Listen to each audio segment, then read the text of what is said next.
좋으신 주님을 찬양합니다. 우리 좌우 앞에 있는 분들과 인사를 나눕니다. 반갑습니다. 환영합니다. 축복합니다. 우리 다시 한번 이렇게 인사할까요? 다시 함께 예배합시다. 다시 함께 예배합시다. 이제 2주 앞으로 다가왔는데 우리 모두가 모여서 다시 함께 예배하는 그날을 꿈꿉니다. 주님께서 큰 은혜 베풀어 주실 줄 믿고 오늘 마태복음 6장 같이 나누도록 하겠습니다. 은밀한 섬김, 구제와 섬김에 대한 부분입니다. 참 이게 성경과 현실이 참 많이 다른 그런 것을 이제 우리가 계속 이 산상수훈을 묵상하면서 알게 됩니다. 그렇죠? 어제도 온수 사랑하라고 수요 예배 때 같이 말씀을 나눴는데 지금은 복수를 세게 해야 나를 안 건드리는 시대라는 이 기본적인 개념들이 막 팽배해 있습니다.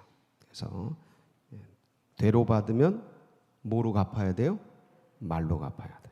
한 번 맞으면 10방 때려야 되고 뺨 맞으면 주먹으로 쳐야 응징 개념인데 그래서 그렇게 해야 복수를 해야 건드리지 않는 항상 이렇게 세상이 진짜 막 전부 고슴도치 같이 건드리면 터질 것 같고 시한폭탄 같이 이제 그렇게 살아가는 그런 시대 속에서 이게 이제 일종의 현 상태죠. 자연스러운 상태 속에서 오른뺨 맞으면 왼뺨 대라. 오리를 가자면 십리를 가자. 구워주는 거 다 구워주고. 이제 뭐 그렇게 해서 속옷 가지고 자면 겉옷까지 주고. 이게 이제 보통 삶이 아닌 거예요. 근데 이제 주님의 길을 가면 거기가 뭐냐면 힘들고 어려울 것 같아도 거기에 평안이 있고 거기에 생명이 있어요. 왜냐하면 무슨 길이기 때문에? 옳은 길이기 때문에. 근데 세상이 말하는 게 마치 옳은 것 같아요. 감각적으로 정서적으로 이렇게 하면 그렇게 될 것 같은데 옳아 보이나 필경은 사망의 길이에요. 전쟁의 길이고 싸움의 길이고 분쟁의 길이에요. 그래서 뭐든지 대부분 다 막 송사하고 소송하고 이게 뭐냐면 일종의 싸움이죠. 전쟁하고 이제 민족끼리 싸우면 이게 이제 전쟁이 되는 거죠. 그런 시대에 우리가 있습니다. 이러다가 다 같이 이제 망하게 되는 거죠.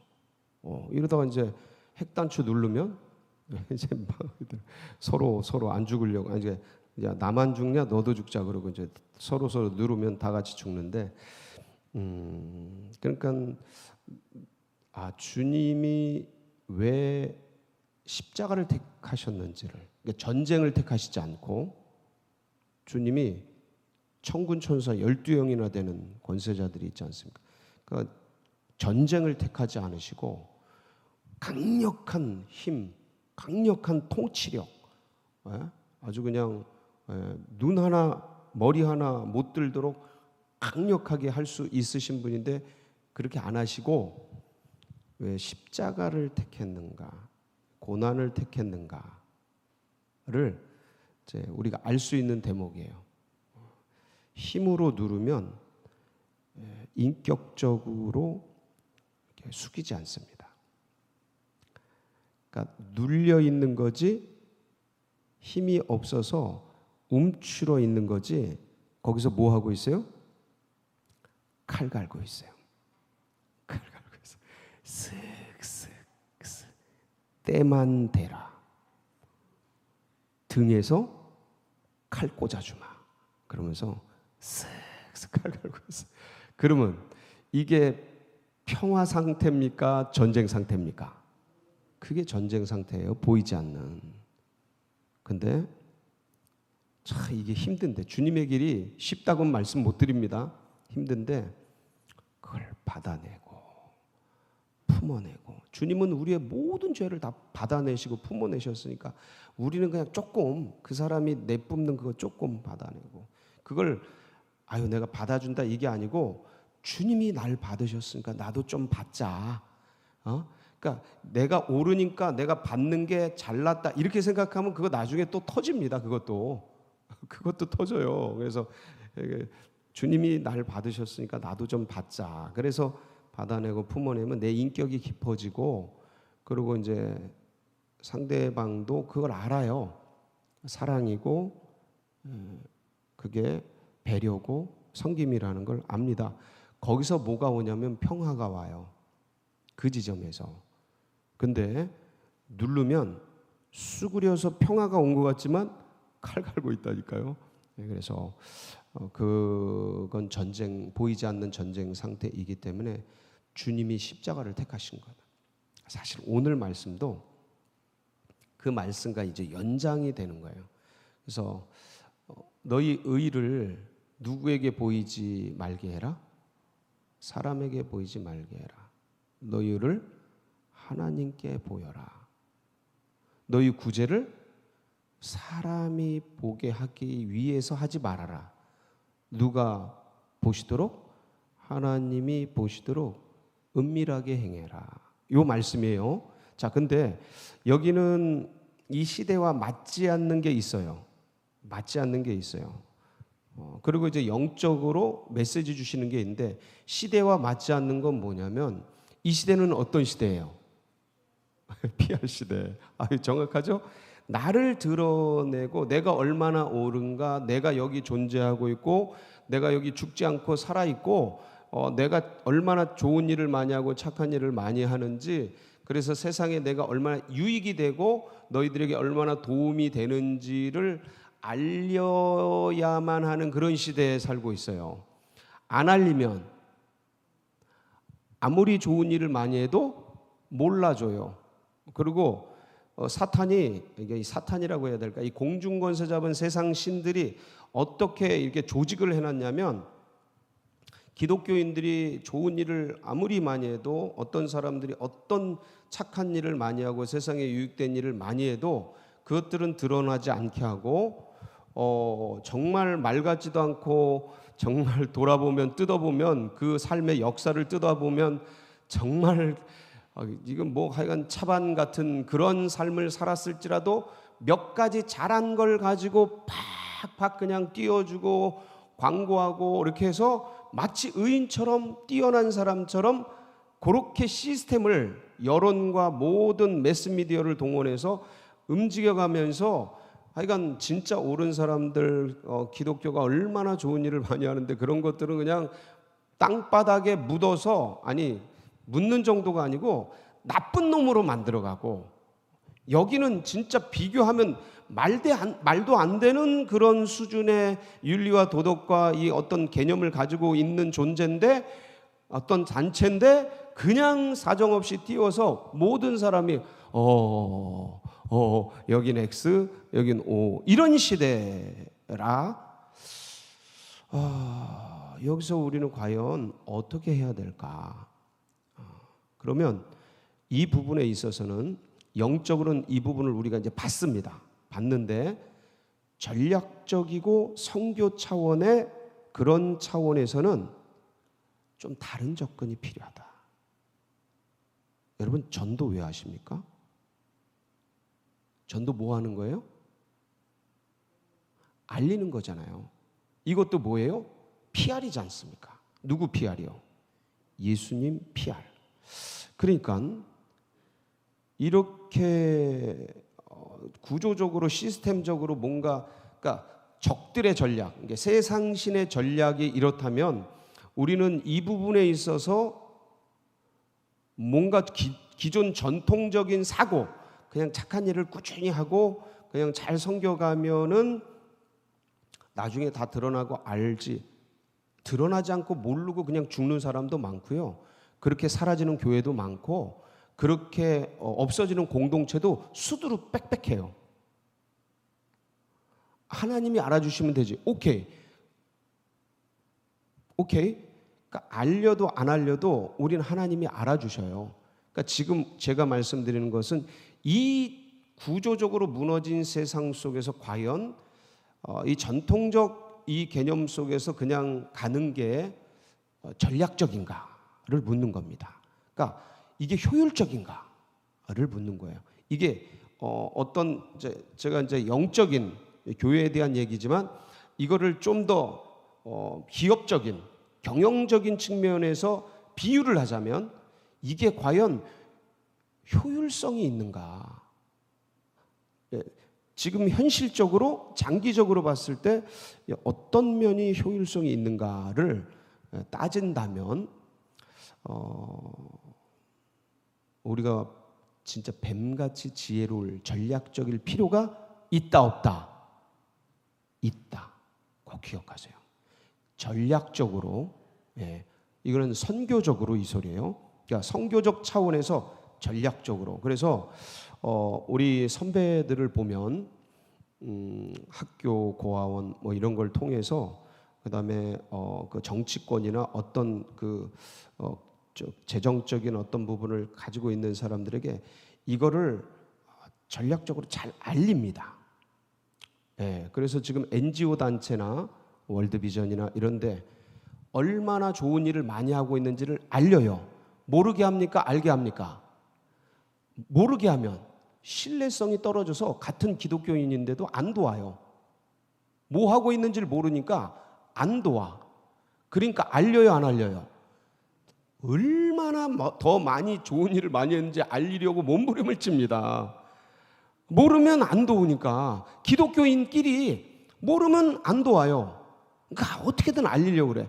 이게 그럼 이들이 요런 전략적인 부분과 선교적 측면. 그래서 우리 교회가 물론 이제 막 자랑하고 막 이거를 진짜 뭐라 그럴까, 이거를 우리가 잘했다고 막 이렇게 하는 게 아니고, 이게 뱀같이 지혜로워야 된다는 부분이, 그렇게 하면 결국 그거는 데미지를 먹습니다. 데미지를 먹어요. 그래서 그거는 올바른 방향이 아니고 진짜 한 거, 진짜 알릴 만한 거를 전략적 차원에서 선교적 측면에서 알려야 될 부분이 있다 없다? 예, 그럼요. 그건 지혜의 영역이에요. 지혜의 영역이에요. 그래서 이런 것들을 마케팅이라고 합니다. 마케팅이라고 하는데, 근데 이거를 우리가 영적인 마케팅을 시대 속에서 잘 해야 될 필요가 있습니다. 자, 이런 부분과 제가 지금 말씀드린 부분과 지금 주님이 말씀하려고 하는 영적인 부분은 다른 측면입니다. 이걸 구별하셔야 돼요. 분별하셔야 돼요. 그래서 이 부분은 선교적, 이 현실적인 이 난관들을 어떻게 넘어갈까, 이 현실 속에서 그거를 이제 전략적 측면에서 선교적 측면에서 잘 알리면서 그냥 나대는 게 아니고 진짜 한 거를 근거로, 그래서 어떤 부분을 어떻게 정말 이렇게 잘 지혜롭게 드러낼까를 해야 되고, 자, 이 부분, 지금 주님이 말씀하시는 이 부분은 뭐냐면, 우리의 신앙이 누구를 볼까? 누구를 볼 거냐 이거예요. 누구를 볼 거냐? 이 부분입니다. 우리의 신앙이 무엇을 지향할 건가? 이 소리예요.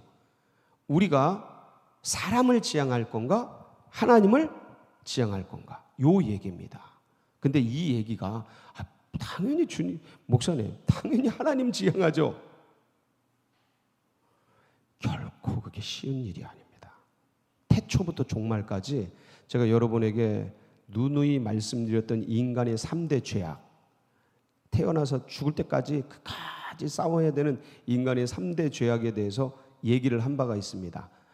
음란과 교만과 인정욕구. 요 세 가지 얘기 드렸던 게 기억이 나시는지 모르겠습니다. 이게 사람이 의식이 들고 이게 생각이 들고 그러면 끊임없이 인간을 괴롭히는 거예요. 언제까지요? 마지막 눈을 감을 때까지 끌고 갑니다.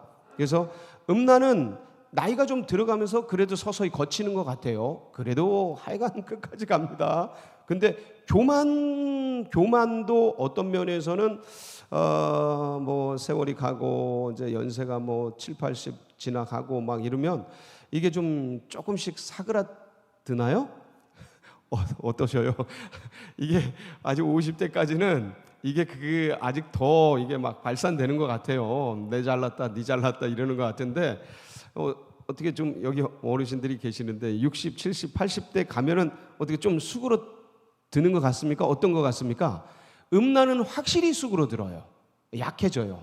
이 신체 변화에 따라서 호르몬 변화에 따라서 약해지는데 강력하죠. 음란은 셉니다. 한번 무너지면 그냥 완전히 무너지는 거라 파괴력이 있어요. 근데 이제 교만은 어떤지 제가 이제 인생을 더 살아봐야 되기 때문에 어떤 변화의 과정을 거치는지 모르겠는데 제가 보기에는 세월 속에서 이것도 약해질 것 같아요. 근데 인간을 끝까지 괴롭히는 게 있습니다. 날 좀 알아줘. 나 여기 있어. 영향력. 날 좀 알아줘. 지금 무슨 얘기하는 거예요? 주님이. 그거 조심해라라는 거예요. 그거 조심해라. 하나님을 믿는데도 끝까지 그게 따라다녀요, 안 따라다녀요? 하나님만 본다라고 생각하는 건 어떤 면에서는 조금 좀 뭐라 그럴까 순진한 것 같아요. 신앙이. 사람을 안 보고 어떻게 신앙생활 합니까? 생각을 해보세요. 같이 있는데 나를 알아주지 않는 신앙생활을 내가 왜 해요? 아니 내가 헌금 왜 하는데 주님이 기뻐하시지만 사람들에게 도움이 되고 사람들이 나를 인정해 주니까 하는 거 아니에요? 우리 솔직해져요 좀. 에? 아니 헌금 확 하고 막 헌신 교회 봉사해서 주님이 기쁘고 구원받은 게 은혜롭고 오늘 사는 게 즐거워서 해요. 오케이 그거 있어요. 없는 게 아니에요. 근데 누가 알아주니까 사람들이 나를 알아주니까 왜 이러세요? 그렇게 한단 말이에요. 그렇게 한단 말이에요. 인간이 그런 욕구가 있어요, 없어요? 없다고 말하면 그건 거짓말입니다. 자기 속이는 거예요. 인간은 그렇게 단순하지 않습니다. 평생 끝까지 나를 알아줬으면 하는 마음이 자리를 잡고 있습니다. 다만 내가 이런 존재라는 걸 알고 그것과 싸우는 거죠. 이 싸움을 놓치지 않는 것뿐이지 그게 정직한 신앙인이죠. 어떻게 이거 태초부터 있었던 겁니다. 태초부터. 예? 이 보암직도 하고 먹음직도 하고 지혜롭게 할 만큼 탐스럽 창세기 33장 6절 예? 한번 보실까요? 여기 보면 인간의 정욕이 어떻게 드러나는지가 딱 나와 있어요. 자, 먹음직, 보암직, 지혜롭게 할 만큼 탐스러운 욕구가 내 안에 있어요, 없어요? 있다니까요. 이거를 요한일서 2장 16절 17절에는 육체의 정욕과 안목의 정욕과 이생의 자랑으로 딱 정리를 했습니다. 인간이 이 자랑이 있다 없다. 저거 보세요. 육체의 정욕, 본능이죠. 안목의 정욕. 이거는 본능과 함께 보는 거란 말이에요. 자, 이생의 자랑. 저건 사람들 보는 거예요. 사람들 보는 거예요. 그러니까 본능과 사랑. 이게 만물과 하나님을 겸하여 섬기지 못한다는 말씀이 있는데 근데 이것과 더불어 방불한 게 뭐냐면 사랑과 하나님을 겸하여 섬기지 못해야 되는데 하고 있는 게 인생이라는 거죠. 그래서 끝까지 싸우는 게 이거예요. 나를 좀 알아줘. 하나님이 알아주면 그거로 만족해야 되는데 그거로 돼야 안 돼요. 그래서 인간은요 그것과 싸웁니다. 그것과 싸워요. 그래서 주님께서도 그 마태복음 시작할 때 시험 받지 않습니까?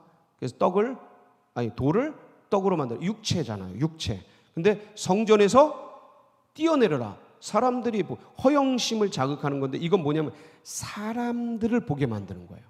하나님이 아니라. 주 너희 하나님만 섬기라 그러잖아요. 그러니까 하나님을만 바라봐야 되는데 사람 보게 만드는 거예요. 그게.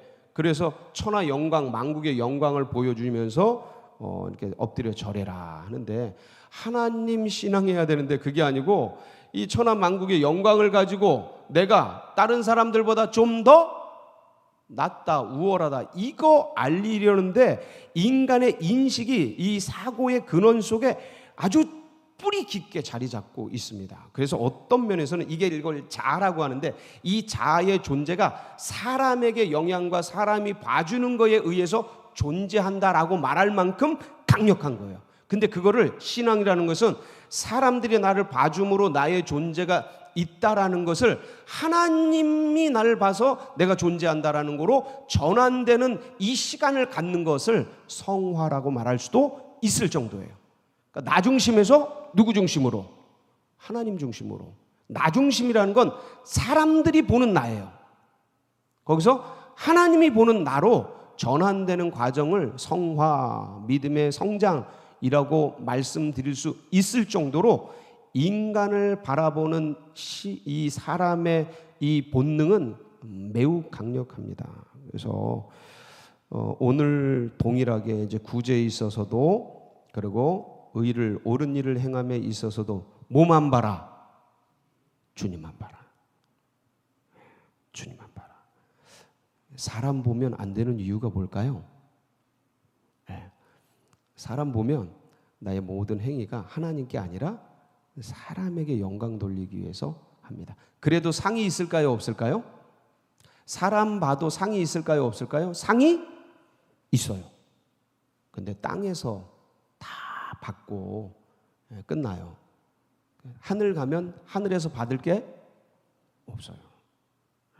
근데 이 땅은 이제 사라지니까, 그래서 주님께서는 30배, 60배, 100배 엄청나게 주시고 하니까, 그러니까 사람이 주는 상을 받지 말고 하나님이 주시는 상을 향해 달려가라. 그럼 하늘에서도 주시지만 하나님이 이 땅에서도 주십니다. 잊지 마세요. 이거는 사람 보지 말라는 거지 이 땅에서 상이 없다는 소리 아니에요. 주님 바라보면 이 땅에서 사람이 주는 상보다 30배, 60배, 100배 채워 주십니다. 아멘이시죠? 주님만 바라보시는. 히브리서 12장 2절이죠. 코람데오의 신앙. 믿음의 주여 또 온전하게 하시는 이인 예수를 오늘도 그분만을 바라보는 복된 날이 되시길 축복합니다. 같이 기도하시겠습니다.